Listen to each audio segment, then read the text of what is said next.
মন্দ আত্মা, মন্দ দেহের মধ্যে তুমি রয়েছো, বের হয়ে আসো, তখন সে বের হতে চায় না, দেহের মধ্যে ছোটাছুটি করতে থাকে। কোরআনে একটা আয়াতের মধ্যে আল্লাহ বলেছেন যে ফেরেশতারা তখন ওর এই মুখ বা মাথার এখান থেকে পুরা হাত ওর শরীরের ভিতরে ঢুকিয়ে দেয়। এটা কেউ নিজের সাথে রাখতে চায় না। তখন ফেরেশতারা একে অপরের কাছে ছোড়াছুড়ি করবে, বলছে এটা আমি নেব না। এইভাবে তারা প্রথম আকাশে চলে যায়, কিন্তু প্রথম আকাশের দরজা খোলা হয় না। আমরা তো অনেক সময় বুঝি যে কখন আত্মার কষ্ট হয়, কখন আত্মা সন্তুষ্ট থাকে। যারা আমরা আল্লাহর প্রশংসা করি না, আপনি একবারও কি কোনো কাফেরকে দেখে এটা ফিল হয়েছে যে আল্লাহ আমার উপর অনেক বড় এহসান করেছেন? আপনি ফিল করেন না। কোনো পাগলকে দেখে আপনার ফিল হয় না। ওই কুকুর, শ্রীগাল, এই গরু, ছাগল দেখে কোনোদিন আপনার ফিল হয় না যে আল্লাহ আমাকে মানুষ বানিয়েছে। কোনো কাফেরকে দেখে ফিল হয় না যে আল্লাহ আমাকে মুসলিম বানিয়েছে। একটা শ্রেণীর মানুষ আপনার চাইতেও হ্যান্ডসাম, বিদ্যা বুদ্ধিওয়ালা, সার্টিফিকেট আছে, ও গরুর প্রস্রাব খায়, গরুকে ওর মা বলে, গরুর পা ধুইয়ে দেয়। এমন আকলের লোকও পৃথিবীতে আছে যে বট গাছকে ওর মাবুদ মনে করে। আর আল্লাহ আপনার বিবেকটাকে সুস্থ করেছে। এগুলো দেখার পরে কোনোদিন আলহামদুলিল্লাহ বলেছেন? বলেন নাই। আপনার তো ফিলই হয় না। আপনাকে যে আল্লাহ মুসলিম করে সৃষ্টি করেছেন, এই মুসলিমত্বের কদরই তো আপনি জানেন না। আপনি তো ওই যে জাস্ট জন্ম হয়ে গেছে আমরা এমন। কিন্তু আল্লাহ সুবহানাহু ওয়া তাআলা আমাদেরকে প্রতিনিয়ত স্মরণ করিয়ে দিচ্ছেন যে একজন মুসলিমের মর্যাদা কি, একজন মুসলিমকে ক্ষমা করার জন্য আল্লাহ সুবহানাহু ওয়া তাআলা কত কি করেছেন। বরং আল্লাহ সুবহানাহু ওয়া তাআলার কাছে একজন মুসলিমের মান হলো একজন মুসলিমের রক্তই পুরো পৃথিবী এবং পুরো পৃথিবীর মধ্যে যত মানুষ বাস করে তাদের চাইতে অনেক বেশি দামি একজন মুসলিমের রক্ত। এটাকে কদর করা শিখেন। তা আল্লাহ সুবহানাহু ওয়া তাআলা তার মুমিন বান্দাদেরকে ক্ষমা করার জন্য বহু রকমের ব্যবস্থা করে নিয়েছেন। তাহলে এই হাদিসের মধ্যে স্পষ্ট পাওয়া যাচ্ছে যে রহমতের ফেরেশতা এবং আযাবের ফেরেশতা দুই রকমের ফেরেশতা হয়ে থাকে। এবার আসুন আমি আপনাকে দেখাই যে মুমিন এবং ভালো আর কাফেরদের আত্মাকে যখন গ্রহণ করা হয় তাদের সাথে কি আচরণটা করা হয়। এই মর্মে শুধু একটা হাদিস থেকে দুইটা টুকরা আমি আপনার কাছে শোনাবো। সেটা হচ্ছে ইমাম নাসাই, তিনি তার জানাজার অধ্যায়ের মধ্যে 1833 পেয়ে যাবেন। এটা মক্তবা শামেলার নাম্বার। আর আপনি বাংলাদেশের যেটা অ্যাপস বাংলা করা হয়েছে, 3টা হাদিস পরে দেখবেন, 1836 থেকে পড়বেন, আপনি পেয়ে যাবেন। আবু হুরায়রা তার বর্ণনাকারী। আর এই ক্ষেত্রে সবচেয়ে প্রসিদ্ধ হাদিস যেটা বারা ইবনে আজিব, এটা মুসনাদে আহমদে এসেছে অনেক লম্বাভাবে, ওটাতে ডিটেলস আছে। ইনশাআল্লাহ কোনো একটা খুতবায় শুধু একটা হাদিস নিয়ে আলোচনা করা হবে, তাতে আত্মাটা কিভাবে বের করা হয় তার বিস্তারিত সেই হাদিসের মধ্যে আলোচনা করা হয়েছে। তো আন আবি হুরায়রাতা আন্না নবী সাল্লাল্লাহু আলাইহি ওয়াসাল্লাম ক্বালা ইযা হুদিরাল মুমিনু, যখন মুমিন ব্যক্তির মৃত্যু উপস্থিত হয়ে যায়, আতাতহুল মালাইকাতুর রাহমা, তার কাছে রহমতের ফেরেশতা উপস্থিত হয়ে যায়, বিহারিরাতিন বাইদা, এবং অত্যন্ত ধবধবে সাদা রেশমের কাপড় নিয়ে আসা হয়।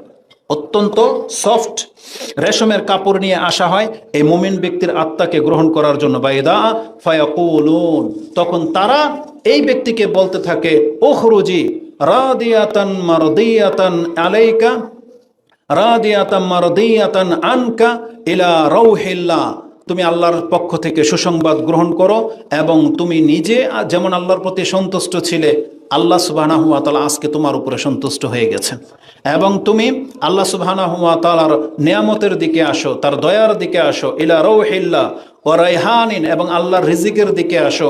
এবং এখানে বলা হয়েছে তার আত্মার মধ্যে তখন ঘ্রাণ দিয়ে দেওয়া হয়, সুগন্ধি দিয়ে দেওয়া হয়, তখন অত্যন্ত ঘ্রাণের সাথে তার আত্মাটা তার দেহ থেকে বের হয়। ওয়ারাব্বি গায়রা গাদবান, এবং তাকে সুসংবাদ দেওয়া হয়, তুমি আসো পৃথিবীতে, তুমি যে ভুল ত্রুটিগুলো করেছো তুমি আজকে ভয় পেও না, আল্লাহ তোমার উপরে অসন্তুষ্ট নন, আল্লাহ তোমার উপরে অসন্তুষ্ট নন, আল্লাহ তোমার উপরে সন্তুষ্ট। এই কথা শোনার পরে সে আত্মা খুশি হয়ে যায় এবং সন্তুষ্টির সাথে তার দেহ থেকে এমনিতেই বেরিয়ে চলে আসে। আমরা তো অনেক সময় বুঝি যে কখন আত্মার কষ্ট হয়, কখন আত্মা সন্তুষ্ট থাকে। এটার একটা বাস্তব উদাহরণ দানের ক্ষেত্রে নিয়ে নেন। আমরা যারা টাকা খরচ করি, কিছু জায়গা আছে সন্তুষ্টির সাথে করি আর কিছু জায়গা আছে অসন্তুষ্টির সাথে করে।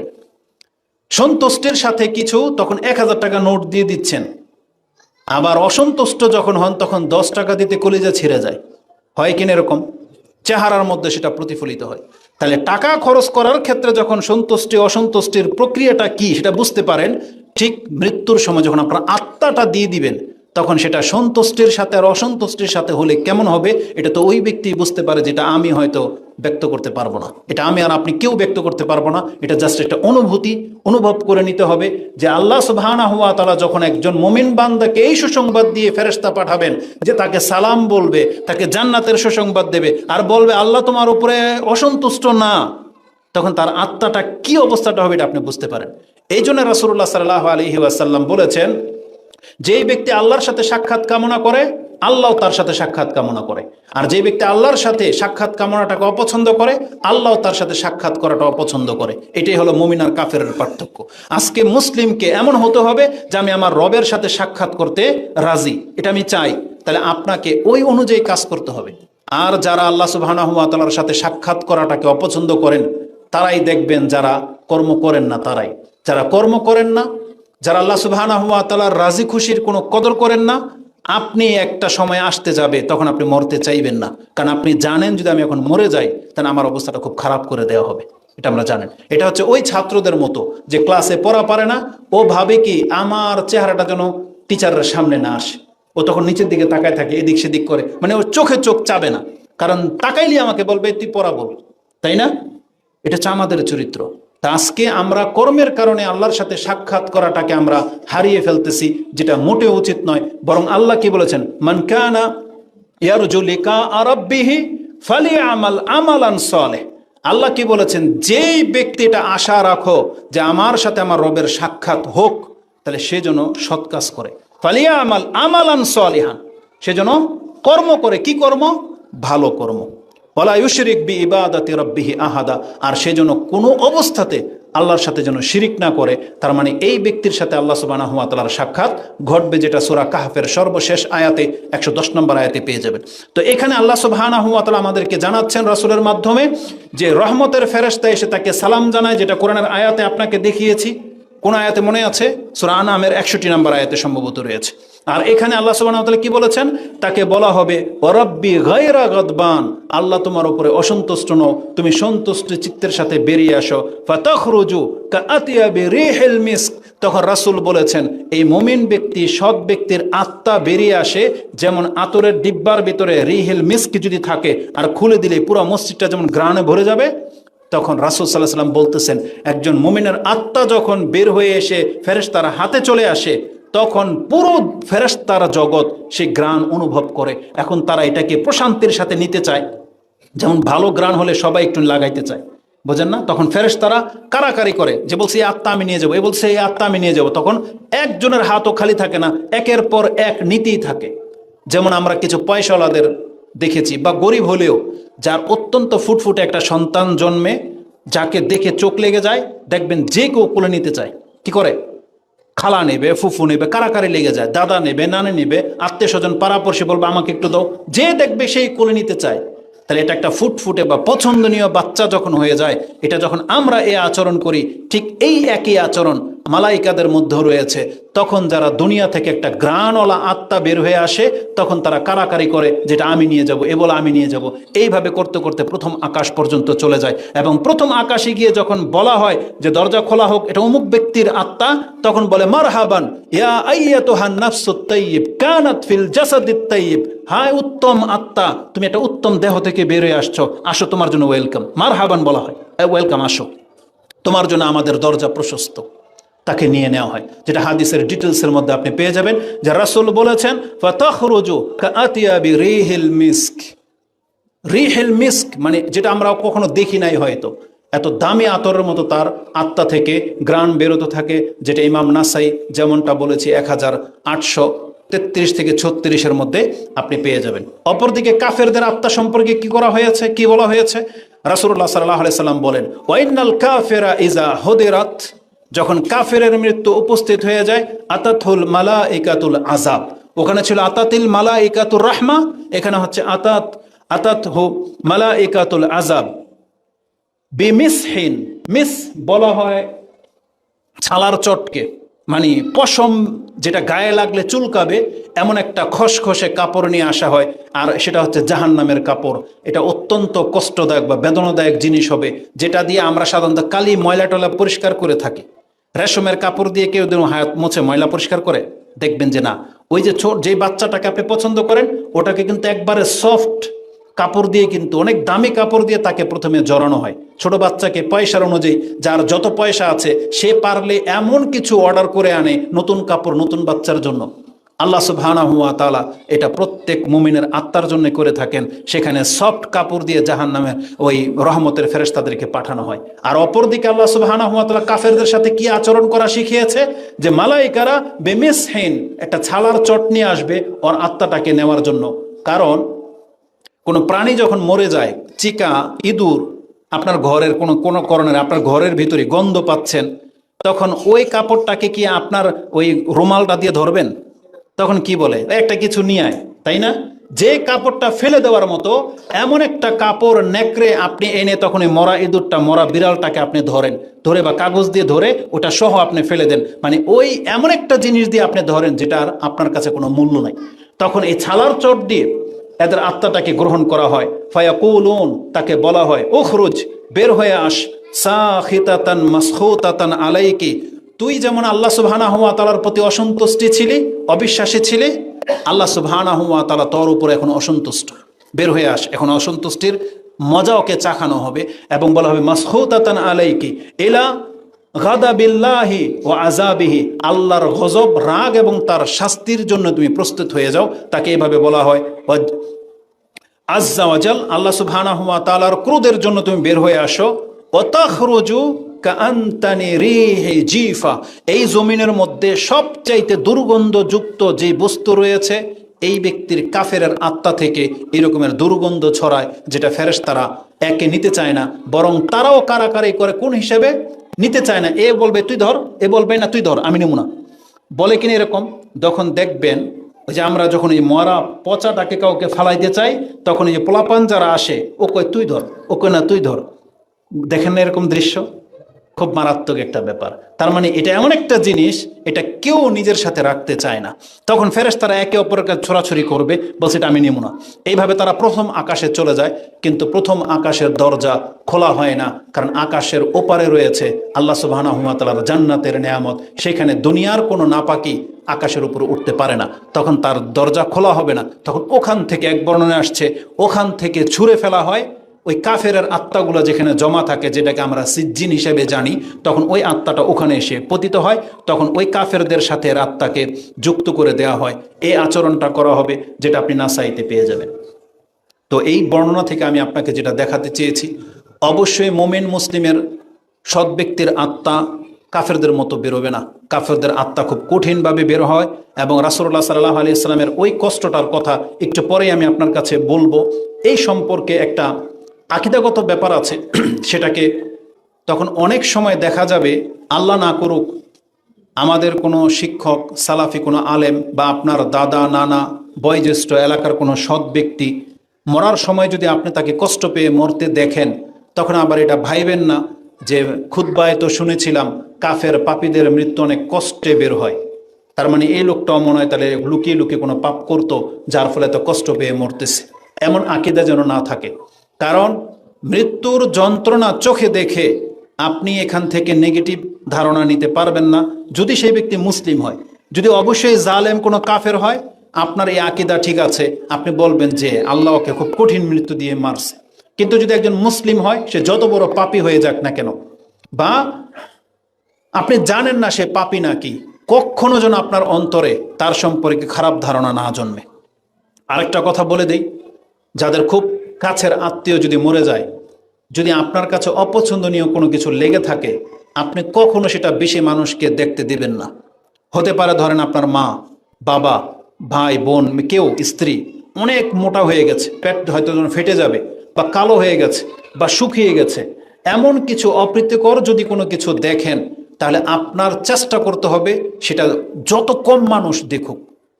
নিজে নিজে গোসল দেবেন পারলে, নাহলে খুব নিকট আত্মীয়রা গোসল দেবে, অথবা যে ব্যক্তি বিশ্বস্ত এটাকে মানে প্রকাশ করে দেবে না, এমন ব্যক্তিদেরকে দিয়ে গোসল দেবেন। কারণ এই ব্যক্তির গোপন এই জিনিসগুলোকে লুকিয়ে রাখা, এটা মুসলিমদের উপর ফরজ দায়িত্ব, যাতে করে আপনার পরবর্তীতে কষ্ট না হয়, আপনার মার যেন মানহানি না হয়, আপনার এই পরিবারের এই লোকটার যেন মানহানি না হয়, এটা যেন সমাজের মধ্যে কানাঘুষা না হয় যে ওনাকে গোসল করাইতে গিয়েছিলাম, দেখলাম যে পেট একদম ফুলে বালিশ হয়ে গেছে। এটা যেন না করা হয়।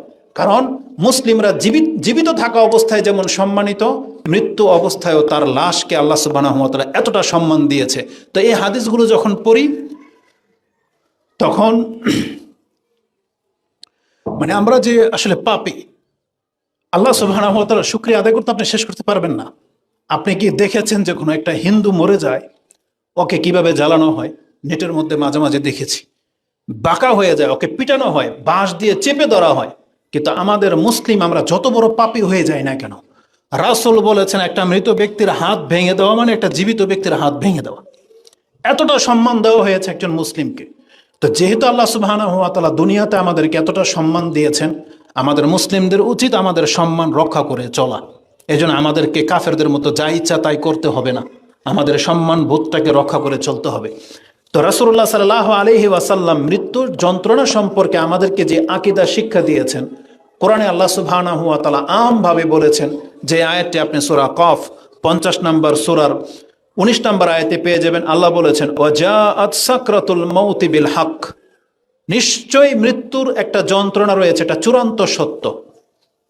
যেই জিনিস থেকে বিল হক যালিকা মা কুনতা মিনহু তাহিদ, যে জিনিস থেকে তুমি সবসময় মুক্ত থাকতে চাইতে যে আমাকে যেন মৃত্যুর যন্ত্রণা স্পর্শ না করুক, কিন্তু আল্লাহ বলেছেন এটা চূড়ান্ত সত্য, এটা প্রত্যেকটা ব্যক্তিকে স্পর্শ করতেই হবে। এটা একটা মৃত্যু মানে আকীদাগত দিক।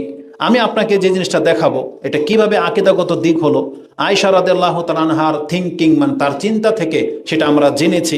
তিনি কি বলেছেন জানেন? আয়েশা কালাত মা আগবিতু আহাদান বিহাউনি মাউতিন বাদাল্লাযী রাআইতু মিন শিদ্দাতি মাউতি রাসূলিল্লাহি সাল্লাল্লাহু আলাইহি ওয়াসাল্লাম, রাওয়াহু তিরমিজি। ইমাম তিরমিজি তার জানাজার অধ্যায়ে 979 হাদিসটা কোট করেছেন যে আয়েশা রাদিয়াল্লাহু তাআলা আনহা বলেন, আমি যদি কোনো ব্যক্তির হীন অবস্থায় মরতে দেখি, তার মৃত্যুর যত খারাপ পরিণতি হোক না কেন, আমি কোনোদিন তার মৃত্যু সম্পর্কে বিরূপ ধারণা করতাম না। কবে থেকে? রাসূল ইসলামের মৃত্যু দেখে নেওয়ার পর থেকে।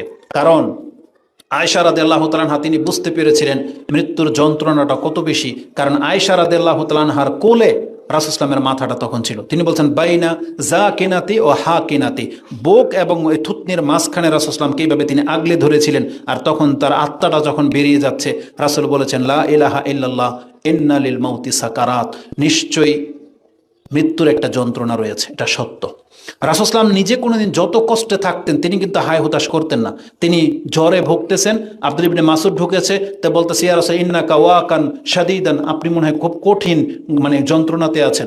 রাসূল ইসলাম বলেছেন তোমাদের দুইজন ব্যক্তির জ্বরকে যদি প্লাস করা হয়, যত হবে আমার একা ততটা জ্বর হচ্ছে এবং অতটা কষ্ট হচ্ছে।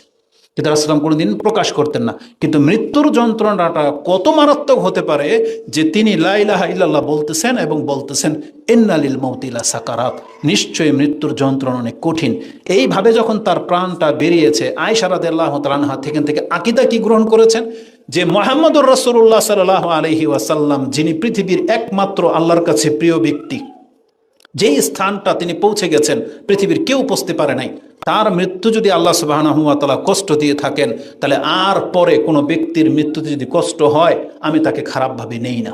কারণ এটা আল্লাহর হিকমা, আল্লাহই ভালো জানে কেন তাকে কষ্ট দিলেন, কেন তাকে এইভাবে নিয়ে গেলেন। তবে মৃত্যুর হাকিকত সম্পর্কে বলা হয়েছে যদি কোনো সৎ ব্যক্তির মৃত্যুতে কষ্ট হয়, তার মানে আপনাকে পৃথিবীবাসীকে আল্লাহ এই মেসেজ দিতে চেয়েছেন যে এর দ্বারা যে ভুল ত্রুটিগুলো হয়েছে আমি আল্লাহ এই মৃত্যুর মাধ্যমে তার এতটুকু ভুল ত্রুটি পর্যন্ত ক্ষমা করে তাকে নিষ্পাপ করে আমার কাছে নিয়ে আসলাম। আর যদি তার কোনো পাপ না থাকে, তাহলে তার যে মর্যাদা আমরা জানতাম, এই এতটুকু কষ্টের কারণে আল্লাহ চেয়েছেন যে ওর মর্যাদা আরেকটু বেড়ে যাক। তখন আল্লাহ সুবহানাহু ওয়া তাআলা এতটুকু কষ্ট দিয়ে তার মর্যাদাকে আরেক ধাপ বাড়িয়ে দিয়ে তারপর আল্লাহর কাছে নিয়ে যান। যেমন রাসূলুল্লাহ সাল্লাল্লাহু আলাইহি ওয়াসাল্লাম তার কর্ম করে যতটুকু মর্যাদায় পৌঁছেছেন, আল্লাহ অতিরিক্ত আরেকটু মর্যাদা তার মৃত্যুর কষ্টের মাধ্যমে রেখে দিয়ে তাকে আরেক ধাপ উপরে উঠিয়ে দিয়েছেন। এবং এটা আমাদের মুসলিমদের জন্য এটাও আল্লাহর হিকমা যে আমরা আমাদের নবীর মৃত্যুতে যখন জানবো যে এভাবে হয়েছে, অতএব আমরা কোনো সৎ ব্যক্তির মৃত্যু দেখলে যেন নেগেটিভ না নেই, এটাকে আমাদেরকে আকীদাগত বিষয় বানানো হয়েছে। যে হাদিসগুলো আপনি বুখারী এবং মুসলিমে পেয়ে যাবেন। বুখারীতে 6510 নম্বরে রয়েছে যে লা ইলাহা ইল্লাল্লাহ ইন্নালিল মাউতি সাকারাত, এটা বুখারীর 6510 এবং 4449 পেয়ে যাবেন। এবং আয়েশা রাদিয়াল্লাহু তাআলা আনহা থেকে যে হাদিসটা বলেছি তিরমিজিতে 979 রয়েছে। এবং আয়েশা রাদিয়াল্লাহু তাআলা আনহা থেকে আরেকটা শব্দ যেটা আপনি বেশি স্পষ্ট বুঝতে পারবেন, আয়েশা রাদিয়াল্লাহু বলেন ফালা আকরাহু শিদ্দাতাল মাউতি লিআহাদিন আবাদান বাদান নবী সাল্লাল্লাহু আলাইহি ওয়াসাল্লাম, আমি রাসূল সাল্লামের মৃত্যুর পরে অন্য কোনো ব্যক্তিকে কঠিন মৃত্যু পেতে দেখলে সেটাকে আমি অপছন্দ করি না। কোনো ব্যক্তি যদি কষ্ট করে মরে যায় এটা অপছন্দনীয় কিছু না, কারণ এটার হিকমা একমাত্র আল্লাহ সুবহানাহু ওয়া তাআলা ভালো জানে। এটা ছিল মৃত্যু সংক্রান্ত আকীদাগত বিষয়। এখন আমরা বলেছি যে মুমিন এবং কাফেরদের মৃত্যু সম্পর্কে যে ফেরেশতারা দুইভাবে আসে, কিন্তু এটা বলা হয় নাই যখন আত্মাটা বের করা হয় তখন কাফেররা কি আচরণ করা হয় এবং মুমিনদের সাথে কি আচরণটা করা হয়। সংক্ষিপ্তভাবে 1 মিনিট লাগবে, শুধু এটা আপনার কাছে বলে দিই। কোরআনে আল্লাহ সুবহানাহু ওয়া তাআলা সূরা আনফাল 8 নম্বর সূরার 50 নম্বর আয়াতে বলেছেন আযাবের ফেরেশতা রহমতের ফেরেশতা এসে মুমিনদের সাথে কাফেরদের সাথে কি করে। সূরা আনফালের 50 নম্বর আয়াতে আল্লাহ বলেছেন ওয়ালাউ তারা ইজ, হে নবী যদি আপনি দেখতে পেতেন যখন ইয়াতাওয়াফাল্লাযিনা কাফারু আল মালাইকা, ফেরেশতারা যখন কাফেরদের আত্মাটা গ্রহণ করে, যদি আপনি নিজের চোখে দেখতে পারতেন কি করা হয়। ইয়াদরিবুনা উজুহাহুম ওয়া আদবারাহুম, যে ফেরেশতারা তাদের চেহারা এবং গর্দানের মধ্যে পিটাতে থাকে। ওয়াজুকু আযাবাল হারিক, এখন তাদেরকে সংবাদ দিতে থাকে এবার জাহান্নামের জ্বলন্ত আগুনের স্বাদ উপভোগ করো। প্রত্যেকটা কাফেরকে বলা হয়। এই কথাগুলো আজকে কেন আমি আপনাকে বলতেছি, এটা একটা রিজন রয়েছে, এটা একটু পরে আমি আপনার কাছে ব্যক্ত করব।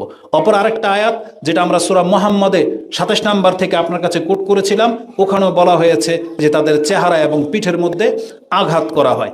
আত্মাটা যখন বের করা হয় সেই আত্মাটা কিভাবে বেরোয়। ওয়াকাল আল্লাহু তাআলা ওমান আযলামু মিম্মান ইফতারা আলাল্লাহি কাযিবা, এখানে এই আয়াতটার কোট করতেছি না আপনার কাছে, যেটা সূরা আনআমের 93 নম্বরে রয়েছে। রাসূলুল্লাহ সাল্লাল্লাহু আলাইহি ওয়াসাল্লাম বলেছেন ফায়াকুলু আইয়াতুহান নাফসুল খাবিস উখরুজি ইলা সাখাতিম মিনাল্লাহি ওয়া গাদাবিন কালা ফাতুফাররাকু ফি জাসাদিহি, যখন ওই পাপীর আত্মাটাকে বলা হয় ইয়া আইয়াতুহান নাফসুল খাবিস কানাত ফিল জাসাদিল খাবিস উখরুজি, হেই মন্দ আত্মা, মন্দ দেহের মধ্যে তুমি রয়েছো, বের হয়ে আসো, তখন সে বের হতে চায় না, দেহের মধ্যে ছোটাছুটি করতে থাকে। কোরআনে একটা আয়াতের মধ্যে আল্লাহ বলেছেন যে ফেরেশতারা তখন ওর এই মুখ বা মাথার এখান থেকে পুরা হাত ওর শরীরের ভিতরে ঢুকিয়ে দেয়। একটা ইনজেকশন যেন ঢুকানো হয় সেটার রেজাল্টটাকে এটা আমরা বুঝি, কিন্তু একজন ব্যক্তির ভিতরে যদি একটা হাত ঢুকানো হয় আপনি কি মনে করেন? আর ফেরেশতারা তো ওই চিকন সুয়ের মতো হাত ঢুকাবে না, ফেরেশতারা তো এই জন্য ওর ভিতরে হাত ঢুকাবে যেটা আপনার কাছে বর্ষা ঢুকে যাওয়ার চাইতে কষ্টকর হবে। কারণ ওর আত্মা বেরোতে চাচ্ছে না, তখন ওকে কি করা হবে? জোর করে বের করা হবে। একটা বাচ্চাকে, একটা ব্যক্তিকে যখন আপনি ঘর থেকে টানা হেঁচড়া করেন, বেরোতে চায় না, তখন তার সাথে আপনি কত কি আচরণ করেন। আল্লাহ এমনিতেই বলে নেই যে ওর মুখে আর গর্দানে দেওয়া হবে। যার উপরে আপনার রাগ উঠে যায়, ওকে যে আপনি বের করবেন সিদ্ধান্ত নিয়েছেন, তখন ওকে লাথি ঘুষা দিতে তো আর আপনার কোনো দ্বিধা থাকে না, কি করেন না, তখন হুঁশ থাকে না। তখন ফেরেশতারা এই আচরণটা করে, যেটা সূরা আনআমের 93 নম্বর আয়াতে আপনি পেয়ে যাবেন। এবং রাসূল বলেছেন ফি জাসাদিহি, তার দেহ থেকে আত্মাটাকে এমনভাবে টেনে হেঁচড়ে বের করা হয় ফায়ান্তাজিউহা কামা ইয়ান্তাজা, বলছে ইয়ান্তাজিউ মানে হচ্ছে টেনে বের করা হয়। কিভাবে? যেভাবে একটা লোহার চিরুনিকে যদি পশমের মধ্যে লাগিয়ে দিয়ে টান দেওয়া হয়, এই পশমের সাথে এই লোহার করাতটা যা করবে আপনি ওখান থেকে শিক্ষা নিয়ে নেন। আমি হয়তো পাটের গাইড ওই জায়গায় যাইনি, দেখিনি, তবে আমি দেখেছি ওই ব্লেডের মতো থাকে, করাতের মতো, যেটা মেশিনের মধ্যে পেঁচানো থাকে। আপনি একটা কাপড় দিয়ে দেন, এটাকে তুলা ধুনো করে দিবে, করে না? এই যে তুলা যে মেশিন দিয়ে বের হয়, ভিতরে কি থাকে? কাটা তার থাকে না, যেটা আপনি কাপড়টাকে ছিঁড়ে বেড়ে ফেলে, তারপরে কিন্তু এই পাশ দিয়ে তুলা হয়ে বেরিয়ে যায়। একটা কাফেরের আত্মাটাকে তার ভিতর থেকে এইভাবে তুলার মতন ছিঁড়ে বের করে নিয়ে আসা হয়। আমরা ছোটবেলায় এটা করেছি, খেলার আমাদের জিনিস তো ওগুলোই ছিল। ওই বেত্তুম গাছের কাটা আছে না, লম্বা হয় না, দুইজনে দুই পাশে ধরে মাটি কাটছেন কখনো বসে বসে, এদিক থেকে ও টানে, এদিক থেকে ও টানে, তখন মাটি কিন্তু ভাগ হয়ে যায়, ছিঁড়ে মাটিকে গুঁড়া গুঁড়া করে কিন্তু দুই দিকে ভাগ হয়ে যায়। আমরা ওই বেত্তুম গাছের কাটা দিয়ে এটা করতাম। ঠিক বেত্তুম গাছের কাটা, এটা তো আমাদের দেশের এক্সাম্পল, কিন্তু রাসূল সাল্লাল্লাহু আলাইহি সাল্লাম এক্সাম্পল দিয়েছেন লোহার করাতের সাথে। কি বলেছেন তিনি? সাফুদ মিন সুফুফিল মাবলুল। সাফুদ বলা হয় লোহার করাতকে, যেটা ওই সুফ মানে হচ্ছে লিফ, যেটাকে আমরা বলি, ওই যে কি যেন বলে যারা জুটের ব্যবসা করে, হ্যাঁ, লিফ মানে যেটা হচ্ছে পশম দিয়ে তৈরি আর কি, প্লাস্টিক জাতীয়, লুফার যেটাকে এখন বলা হয়। এটাকে যখন লাগিয়ে দিয়ে টান দেওয়া হবে তখন এটাই কাটার সাথে ছিঁড়ে বেড়ে বেরিয়ে যায়, তখন একটা কাফেরের আত্মা, তার কলিজা ছিঁড়ে তারপরে আত্মাটা বের হয়। যেই হাদিসগুলো আপনি বুখারী মুসলিমে সহ অন্যান্য কিতাবে পেয়ে যাবেন। ওই যে বারা ইবনে আযিবের কথা বলেছিলাম, এই হাদিসটি মুসনাদে আহমদে 18,534 রয়েছে।